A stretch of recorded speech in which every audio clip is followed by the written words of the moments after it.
ఆచార్యదేవ ఏమంటివి జాతి నెపమున సూత సుతుర కింద నిలువ అర్హత లేదందువా? ఎంత మాట! ఇది ఛాత్ర పరీక్ష గాని క్షత్రియ పరీక్ష కాదే.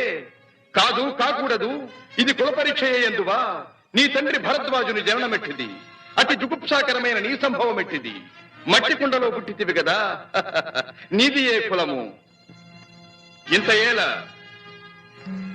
అస్మత్ పితామహుడు గురుకుల వృద్ధుడైన ఈ శాంతనవుడు శివసముద్రుల భార్య గంగా గర్భమున జనించలేదా? ఈయనదే కులము. నాతో చెప్పించువేమయ్యా? మా వంశమునకు మూల పురుషుడైన వశిష్ఠుడు దేవవేశ్యకు ఊర్వశీపుత్రుడు కాడా? అతడు పంచమజాతి కన్య అయిన అరుంధతి ఎందు శక్తిని, ఆ శక్తి చండాళంగన ఎందు పరాశరుని, ఆ పరాశరుడు పల్లెపొడిచైన మత్స్యగంధి ఎందు మా తాత వ్యాసుని, ఆ వ్యాసుడు విధవరాండ్రైన మా పితామహి అంబికతో మా తండ్రిని, పితామహి